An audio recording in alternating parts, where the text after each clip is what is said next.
So there are so many books and resources that discuss what to do when things go wrong in marriage. Just endless content. But what are things like when things go well? And what do these healthy marriages have in common? Is there a book for that? Probably. But let's get into it. Assalamu alaikum and welcome to the Muslim Marriage Podcast, where we show you how to find and build a healthy marriage as a Muslim. I'm Zara Hassan. And I'm AJ, and we've been married for 4 years. And let's get started. Let's get started. So this week's episode is entitled, What Do Healthy Marriages Have in Common? So before we get to the question, what do you think? What do healthy marriages have in common? Love. That's it? Love. So all the unhealthy marriages, that's all that's missing? Yeah. Just insert love, they're good to go? Yeah. It's quite Interesting. simple, honestly. I think I've solved it. Very interesting. Yeah. I would disagree. A splash of love. It's a tiny bit. Yeah. So I think that's definitely part of the equation, but I don't think it's the whole equation. But it is part of the equation. Let's get right to the question. Okay. So this is I think it's sister, but I'm not sure. But this is an individual. Oh, sorry, it's a gentleman who posted this on the Muslim Marriage subreddit, and he said, "Assalamu alaikum.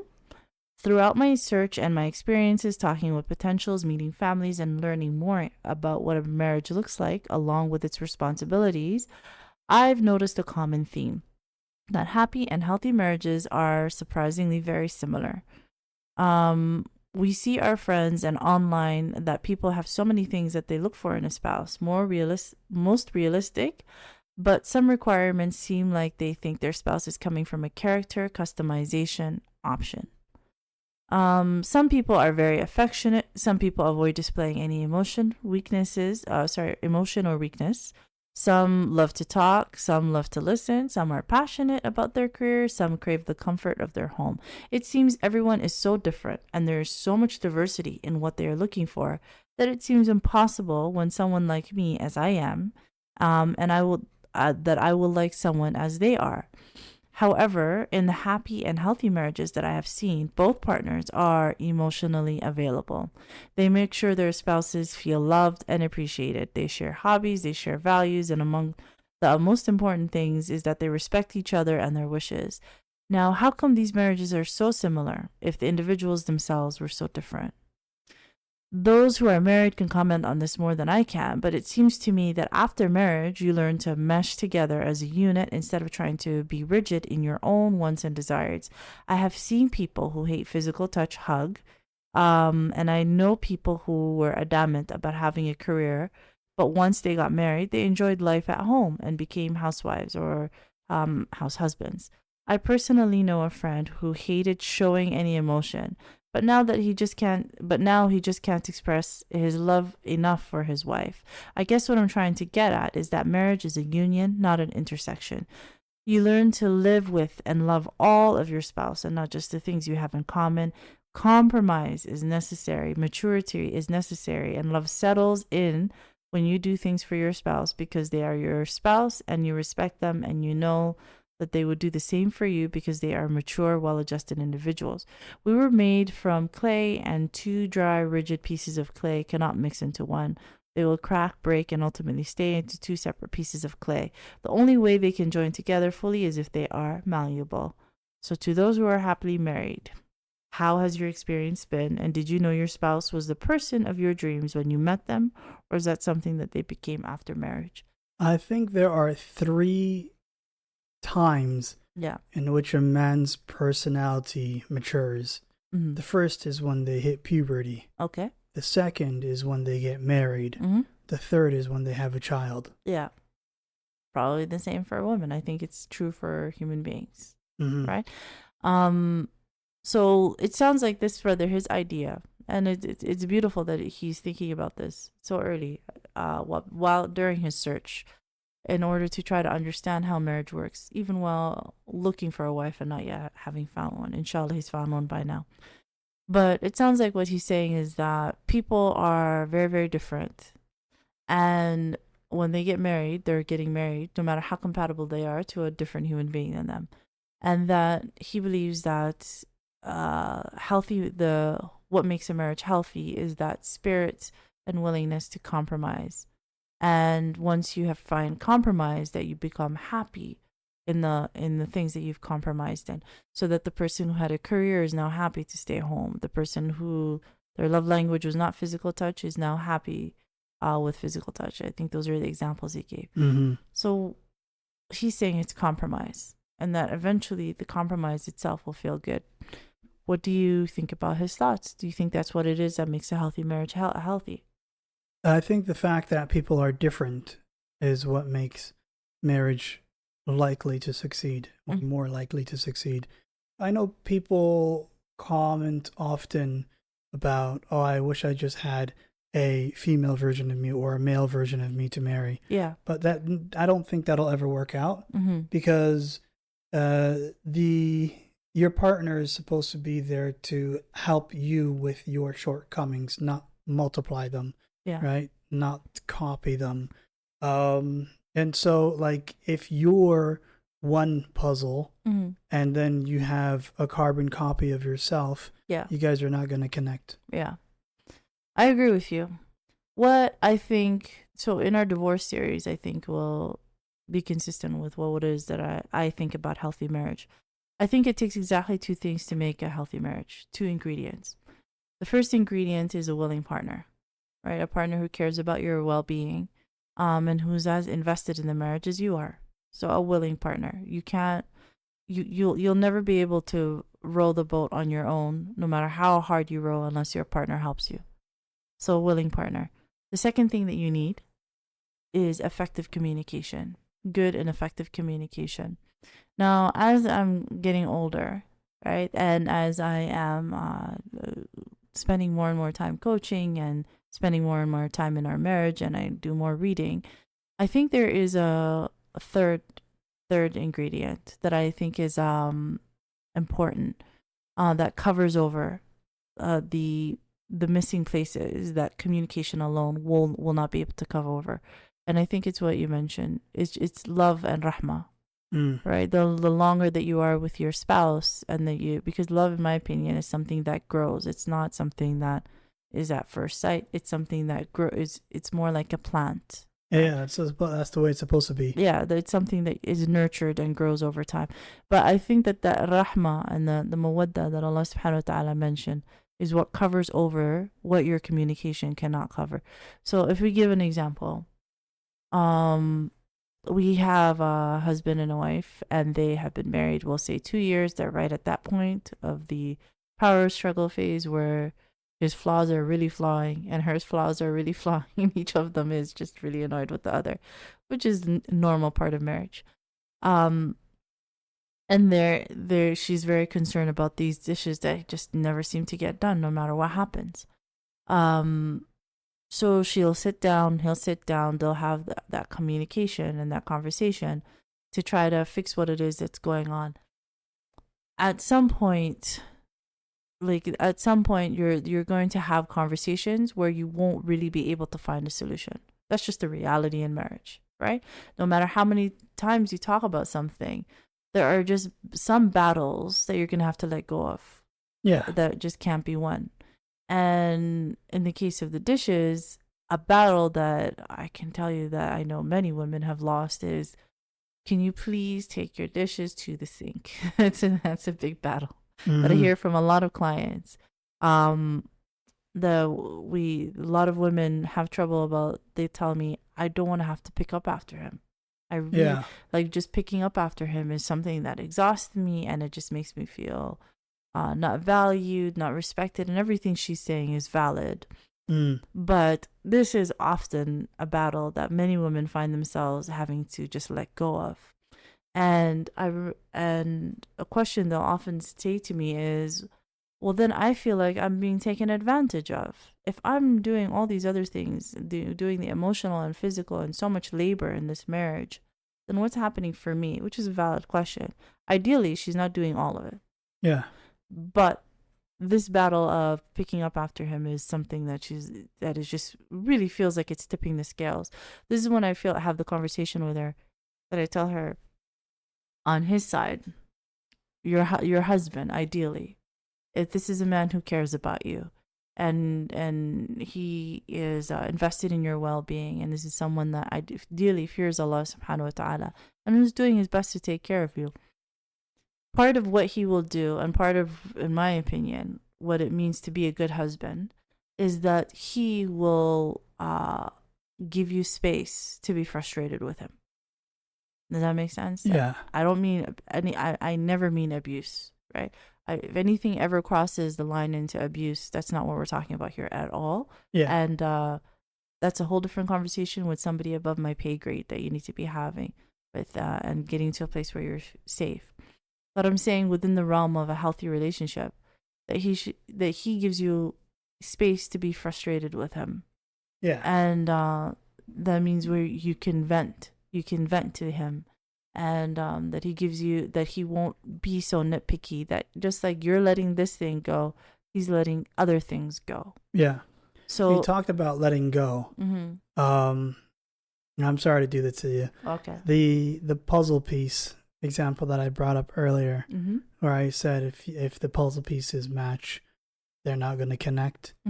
I know Akimbawale was thinking about this instantly. Okay. I just have to state for the record that there are some scenarios in which the puzzle pieces could match if they're an exact copy of each other. Of course. One example is if you have the 3 straight lines on the edges, and then the one side here you have a extrusion on the top and a intrusion on the bottom. Yeah. You can sort of do a rotational symmetry and connect them together. Yeah, but I agree with you. People should let things go. I was like, what is he doing? Why won't he let it go? But then you let it go. Jazaa K'Allah Khayr. But you hopefully understand what it is that I'm saying, right? So that if she lets, I'm not saying to, I'm just giving an example. Yeah. Right? This might work for some marriages, might not work for others. But I'm gonna put you on blast a little bit. Hopefully that's okay. Okay. So that's something in our marriage that I have just learned to let go. That after I put away the laundry, that and I fold the laundry and I put it away, that it's just immediately going to be messed up. My favorite clothing is the one that's on the bottom layer. It doesn't, your favorite. So I just try to do that tablecloth method, where you just swipe as fast as you can to try to leave everything else intact. Yeah. After a couple of years, I'm getting better at it. Not but at all. I'm not there yet. It's so okay. sometimes the clothes that were just folded end up being slightly less folded. Yeah. So that's something that I had to, for my own mental health, just let go of that. I'm gonna let go of that. Also sometimes the dishes, I get it when my clients tell me, I don't know why he'll just won't take it to the sink. I'm like, if I could give you advice to crack that code, I would have, but I haven't cracked it yet either, right? So, but on the corollary, there are things that I do that you just let go for me, and I see it, and I appreciate it. So there are times where no matter how we sit down and I try to communicate how this makes me feel, it'll just be that mawadda and rahma that helps me to let go of it.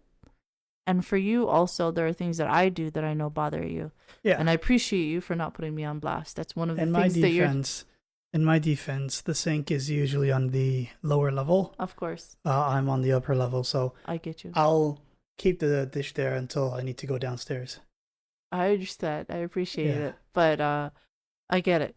Yeah. But part of what you're doing for me right now is that you're not also putting me on blast. That you're letting go of the fact that I put you on blast, but not also immediately retaliating. People need to learn how to let go as a man. Okay. Yeah. As a human being. So we need to fight our own battles. Absolutely. And know when to lose our battles.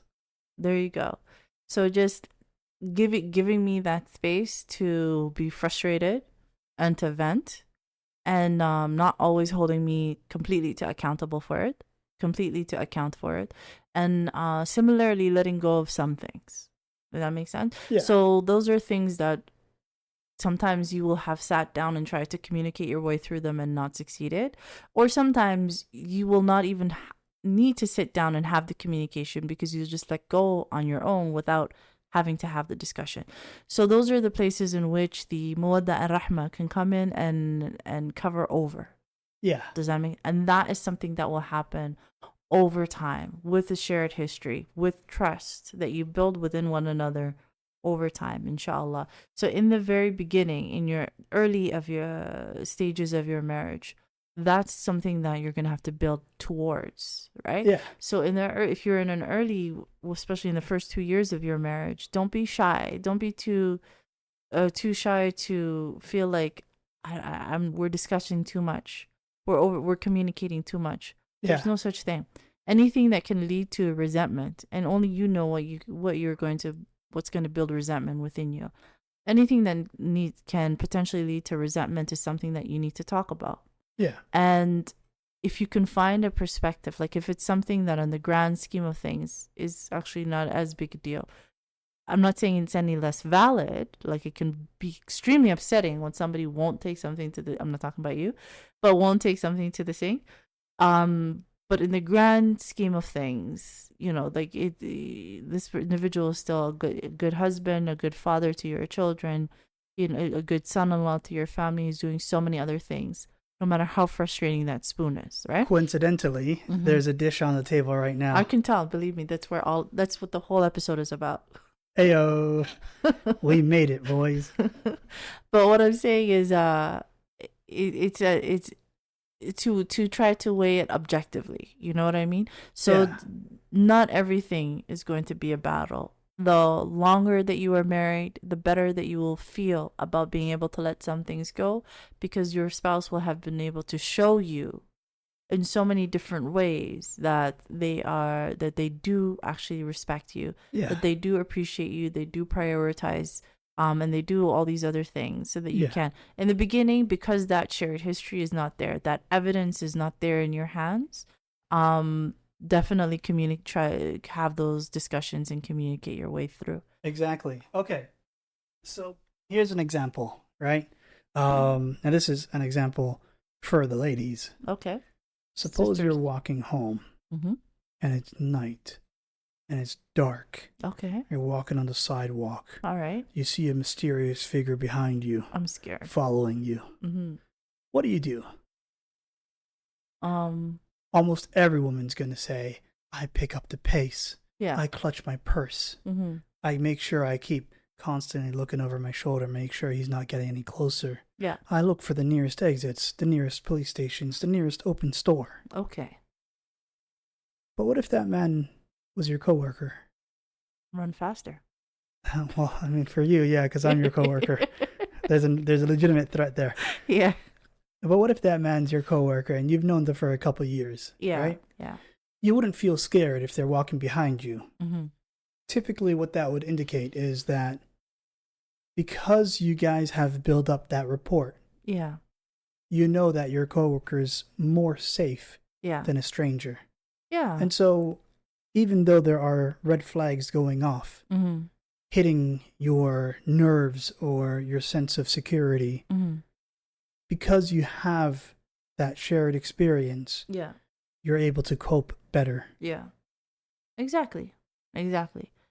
So that's the formula of communication, along with mawadda and rahma, which are love and mercy, and in Arabic.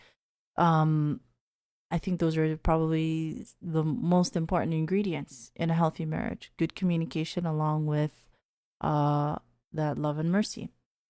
Another deeply important ingredient, in my opinion, is appreciation. I know we talked about this before. Oh. Yeah, I know we've talked about it before, but just really making sure that your spouse feels seen in the things that they do contribute for your marriage. And I'm repeating it because it really matters. If the only thing that you do, like if you want to improve, if you're married and want to improve your marriage, regardless of what stage it's at, and I'm assuming it's a healthy marriage, the only thing that you do is, let's say your spouse works, and the only thing you do today is you go and tell them, thank you, Jazaa K'Allah Khayr. We really appreciate you working so hard, making sure that we have, food for, and shelter and these things. For the foreseeable future. Yeah, that In Shaa Allah. we wouldn't be able to have it without you, and I appreciate it. and just see the look on their face. Yeah. Yeah, I think it really matters. I thought you were going to say the most important ingredient was the umami flavor. The umami flavor. It's so important when you're cooking. Yes. If you don't have umami, Yeah. what's the cooking for?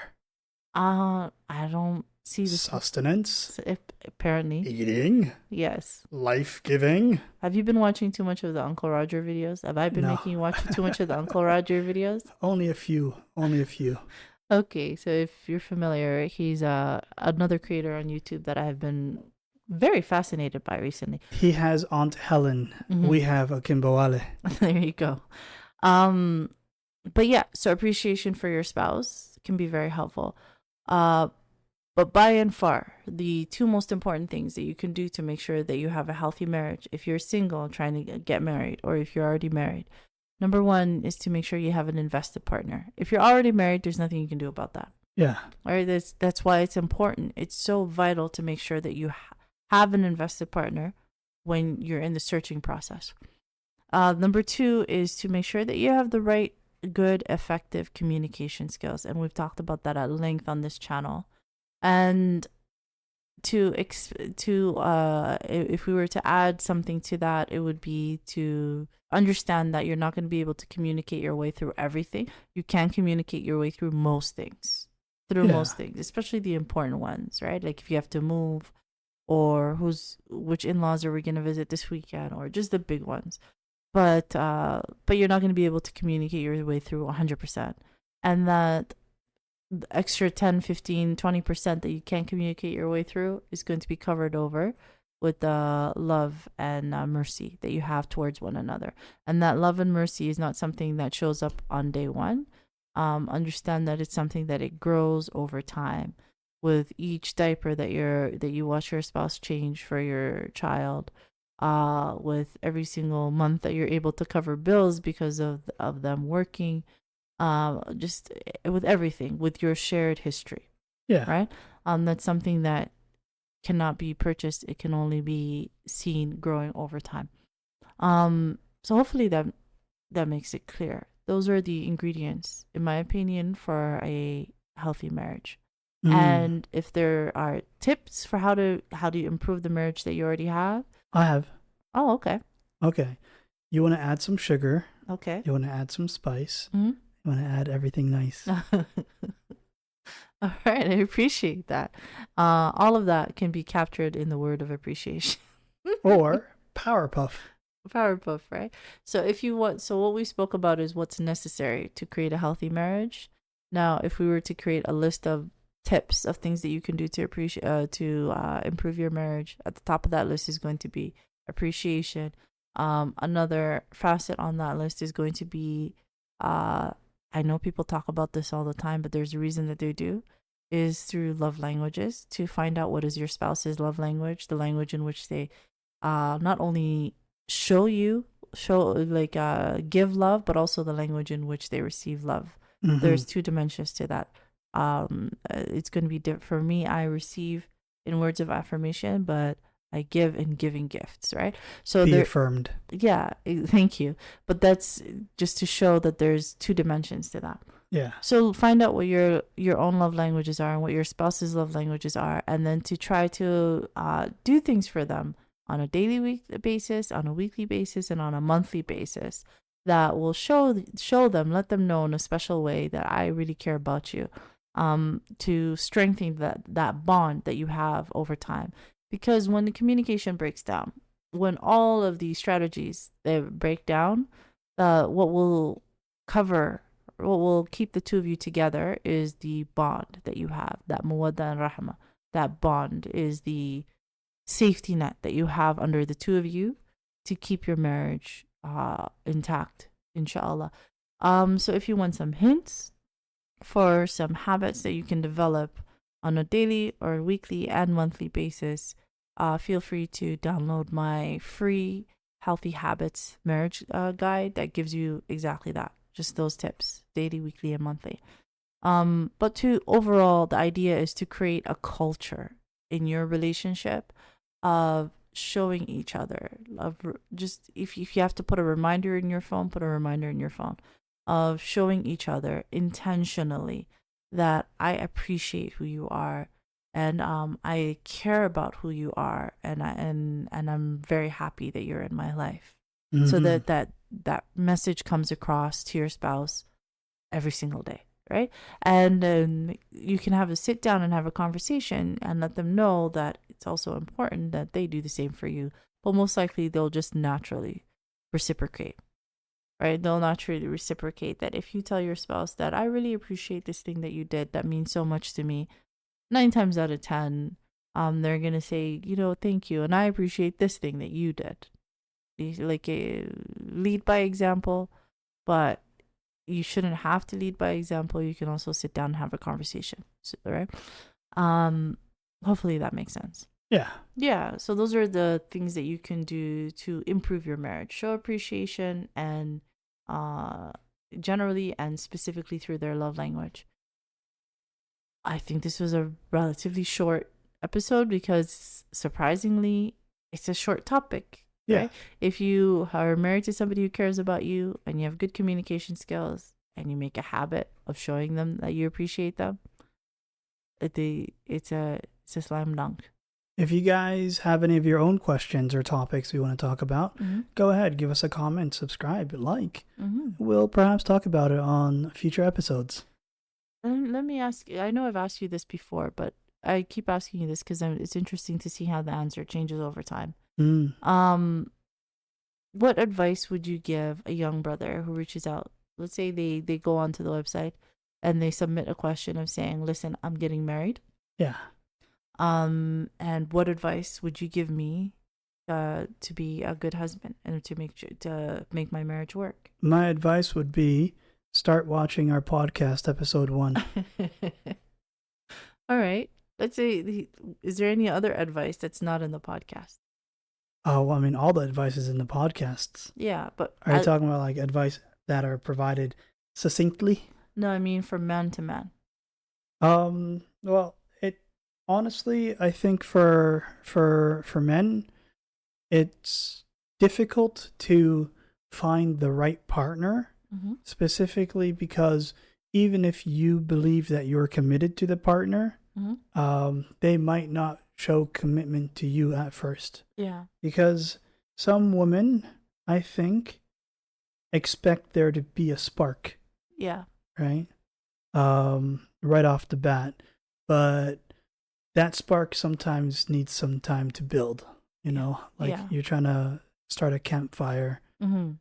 You're not going to immediately get the whoosh. Yeah. You need to work at it, you need to make sure you protect the flame, protect the spark. Yeah. Until it grows, So for men, don't worry about trying to impress someone or be extravagant.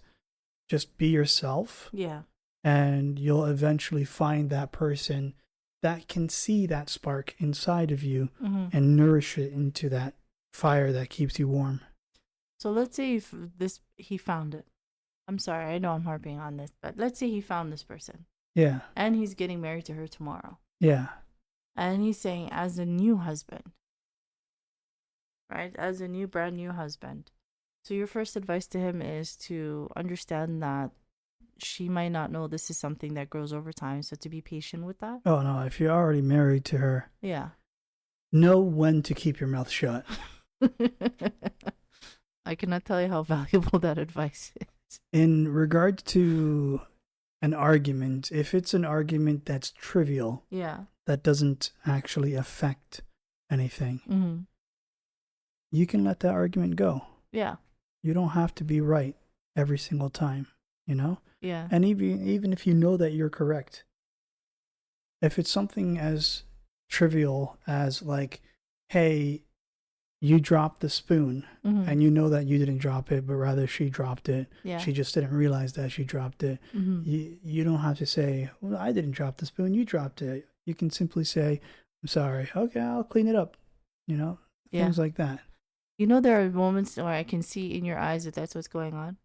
What do you mean? There are moments that whenever we're having a conversation or a disagreement or something, an argument, I'll say something and I can see in your eyes that you're choosing to let something go. You're like, she's wrong, but it's okay. I should say Yeah. that you're always right. Oh, that's for sure. Yeah. I'm So just kidding. I'm kidding. There are moments when I know that I'm wrong. in those times that you're seeing something in my eyes, Yeah. that's just you trying to be sympathetic to me, right? I understand this. You're always right. I appreciate I that. need you to understand that. I'm never trying to pity you. Yeah. Yeah. So even in this moment, I appreciate what you're saying, but I know the truth. there are times when I'm like, all right. I'm Canadian, so I don't have a fifth to plead. Yeah. No, I appreciate you, but that's what I'm saying, right? So when you realize, when you are aware enough of what's the dynamics that are going on in your marriage, right? It helps you to appreciate those sacrifices, those concessions that your spouse is making for you, and therefore it makes it a lot easier to make concessions on your end. Does that make sense? Yeah. So it's bilateral. Also, one last piece of advice: don't joke about second wives. Yeah, it's unrelated. It came up from nowhere. Heyo. Yeah, no, I appreciate that. But in general, hopefully that makes sense. That it's about taking care of each other emotionally, and honestly, it goes back to what the brother said, and it's compromising, but it's compromising in the way of just learning to not fight every single battle over time, and learning to let some things go. And when you start to be aware of the moments when your spouse is letting things go, it will be very helpful in helping you to also let things go. Yeah. Right? Because guaranteed, if you're in a healthy marriage, they are definitely letting some things go. Absolutely. Yeah. So I think that's it for this episode. Is there anything else that we're missing? That's everything. Okay, so if you have made it this far, we really appreciate you choosing to spend your time with us. We never take that for granted. So Jazaa K'Allah Khayr. If you have subscribed to our channel, again, we really appreciate you, and Jazaa K'Allah Khayr. If you haven't, we would really love it if you would go onto our YouTube channel and just click subscribe. It does a lot to help our channel. If you haven't gotten your copy yet of the free Happy Healthy Marriage, the free Healthy Marriage Habits Guide. I'm just never good with words. Your copy is in the description in the links below. And if you are a single woman who is tired of the mire that is the dating apps and how exhausting that place can be, and you would like some help and some guidance on how to use them so that they actually work, sign up for my free live webinar. The link for that is also in the description below. And everything that we discuss on the podcast, it can be found at our website, www.zarahassancoaching.com. We are on the road to 500. Mm-hmm. And thank you everyone for your support. And speaking of letting things go, Okay. one last thing that I did let go was I remember I did not correct you on your pronunciation of adamant. Did I say adamant? You said adamant. Okay. But this is me letting it go. I did not bring that up in the moment. I'm so glad you let it go. Yeah. I'm so glad you didn't bring it up. I appreciate that. Advice for the men: make sure to let it go. So that's everything. So Jazaa K'Allah Khayr. We hope you have a wonderful weekend, and assalamu alaikum. Wa alaikum salam.